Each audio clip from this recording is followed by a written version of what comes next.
کہ رسول صلی اللہ علیہ وسلم جب جیسے ہی 40 سال کی عمر ہوئے، 40 سال کی عمر تک حضرت رسول اللہ صلی اللہ علیہ وسلم مکے کے ایک عام باشندے تھے۔ عام باشندے ہونے کے باوجود ان کا شرف اور اعزاز یہ تھا، لوگ مکے کے لوگ ان کو صادق الامین کہتے تھے۔ مکے کے لوگ ان کو کیا نام سے پکارتے تھے؟ محمد تھے، لیکن محمد کا ٹائٹل کیا تھا؟ صادق، سچا، جنہوں نے کبھی جھوٹ نہیں بولا۔ مکے کے لوگ گواہی دیتے تھے اس کو، اور انہیں امانت دار قرار دیا۔ امین کے معنی امانت دار، بینکر۔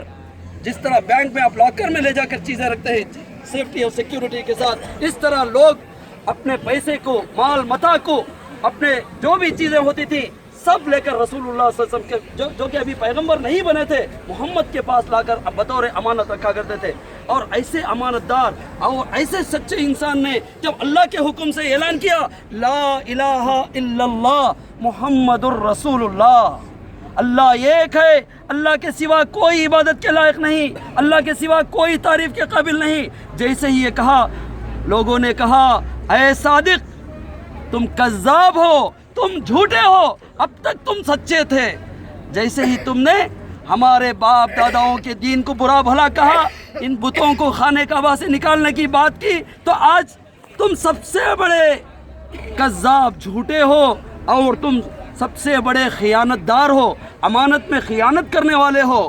ہم نہیں مانتے اس بات کو، ہم اللہ کو بھی مانتے ہیں، اللہ کے ساتھ ان بتوں کو بھی مانتے ہیں۔ مکے کے باشندوں کا عقیدہ تھا کہ قیامت کے روز اللہ جب ہماری پکڑ کرے گا تو یہ بت ہمیں نجات دلائیں گے، ہمیں ریکمینڈ کریں گے۔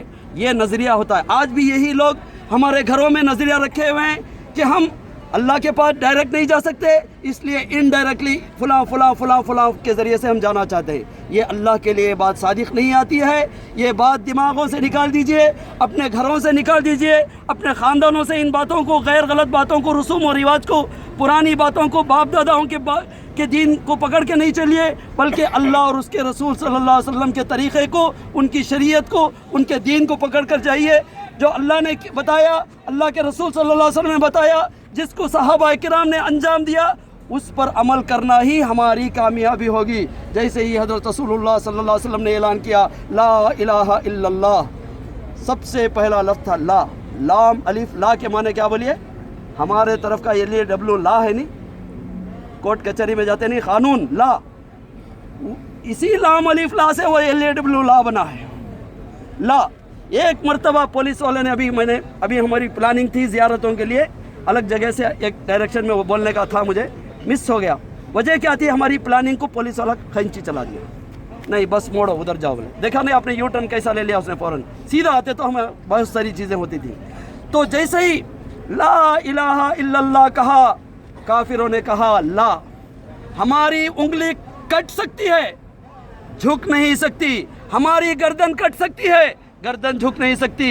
اے محمد تم ہمارے باپ داداؤں کے دین کو، ہمارے باپ داداؤں کے بتوں کو برا بھلا نہیں کہنا۔ ہم اللہ کو بھی مانتے ہیں، اللہ کے ساتھ ان کو بھی مانتے ہیں۔ اسی کا نام شرک۔ توحید کے معنی ایک، ونس آف اللہ۔ اس کا اپوزٹ کیا ہے بولیے؟ شرک کے معنی شریک کرنا، مکسنگ آف گاڈز۔